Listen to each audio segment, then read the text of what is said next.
So today we're here on the Hampshire and Dorset border at a place of scientific importance, Martin Down, and indeed a national nature reserve and a real treasure and a haven to a number of rare butterflies and indeed turtle doves, which a couple of birders were looking for earlier. So we'll go in search of those in a minute.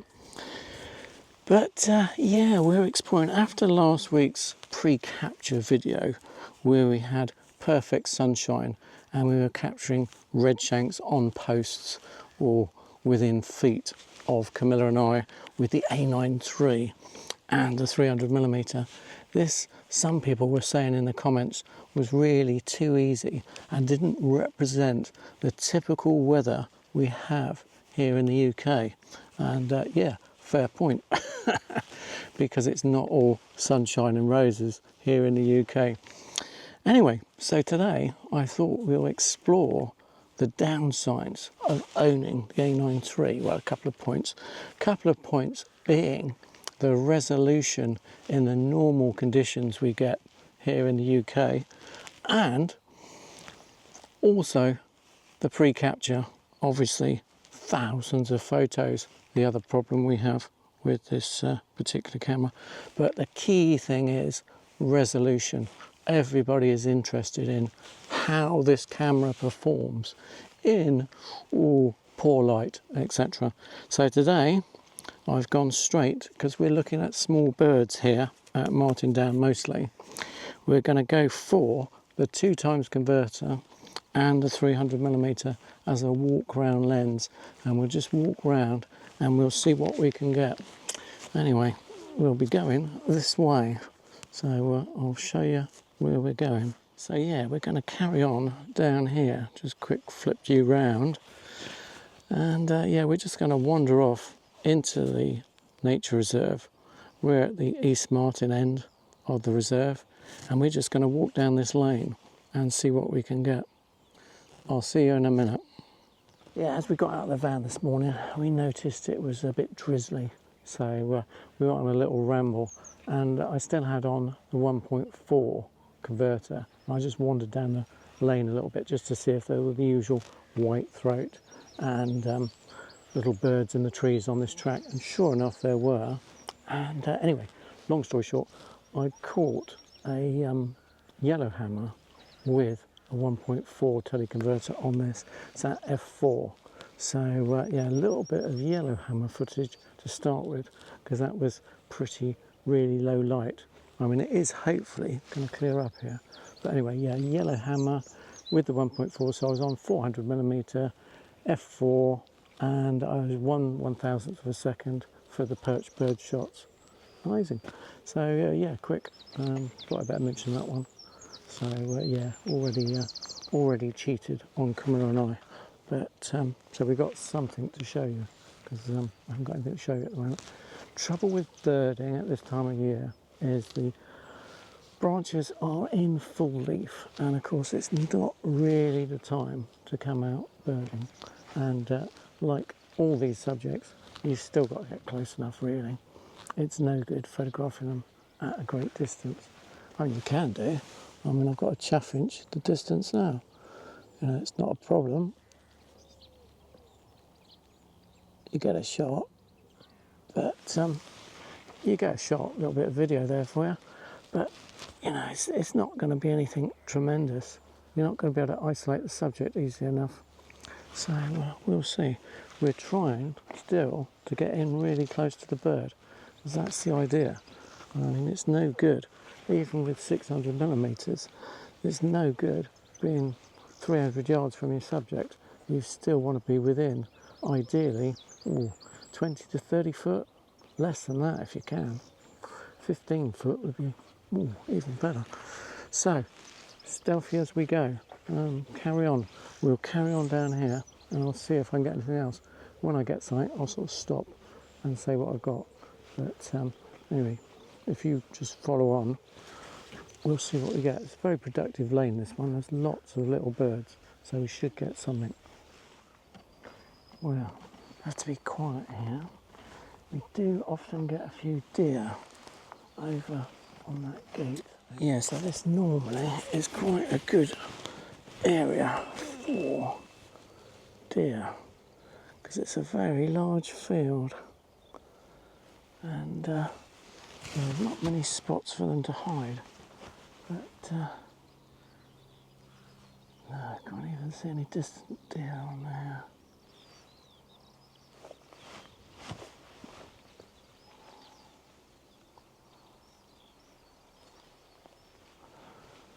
But I'm sure if we waited here long enough, we would definitely get some roe deer, if nothing else. Amazing. Anyway, onward. Well, a beautiful area, Martin Down, unbelievable. Really beautiful. Little brown jobbies everywhere, but getting close enough to them is proving a real challenge in these conditions. Anyway, yeah, we'll persevere. We're going to have to park ourselves up in one spot and wait for the subject to come to us, I think. Had larks as well in this area. Incredible. Yeah, white-throat, larks, chaffinch, blackbirds. No sign of the turtle doves yet, but I did capture them here once. If I can find the photo, I'll put it up here. And that was just as I came into the car park on the roadside of Martin Down. So yeah, linked to a pair of turtle doves flying over the car park. That's where we like them on Camilla I. As soon as you have to go beyond the car park, it's trickier. I mean, we know where the birds are, but you know, really, you should be in situ and waiting for the bird to come to you, not trying to chase it round an enormous field like this one. Okay, catch you in a minute. Well, I'm not getting anywhere in one spot, so I think I'm going to return some equipment back to the car and start again, basically, because yeah, going around with a trolley just ain't working at all at the moment, because so far a complete blank. But that's wildlife for you. So it's like that up here. I do find Martin Down beautiful place, lovely subjects, but difficult to get close to. So it is so vast. But anyway, I need to be more mobile. So I'll see you in a minute.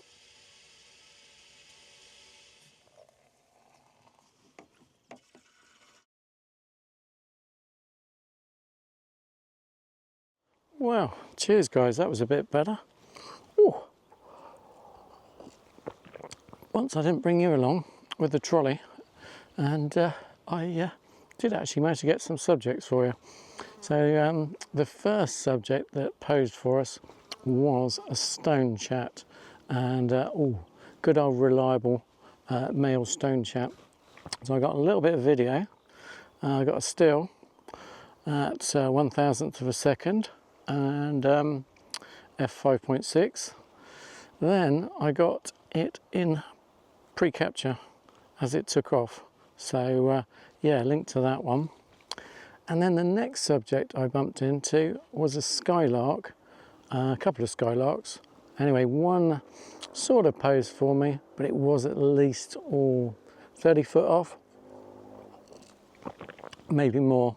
Anyway, I'll show you the picture of that one and the little bit of video and the pre-capture shot as it took off. Yeah, amazing, half a second of pre-capture.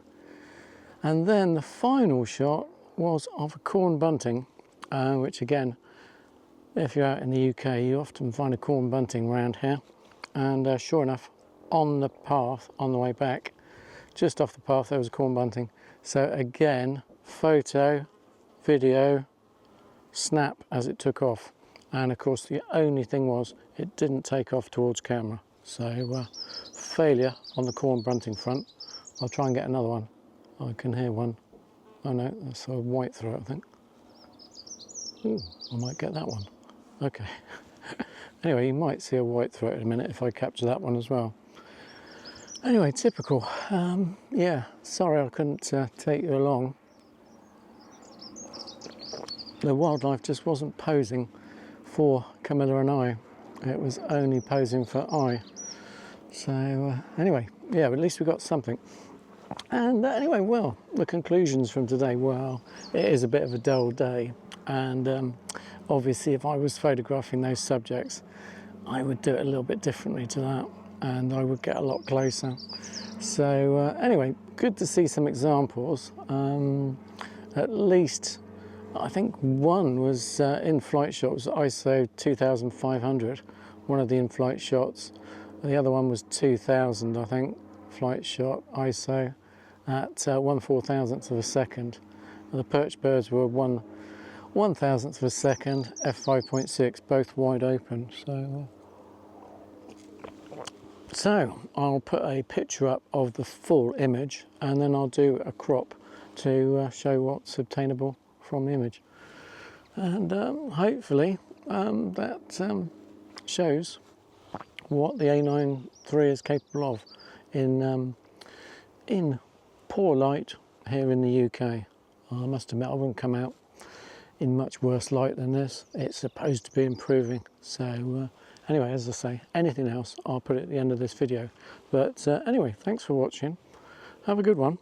Bye from Camilla and I.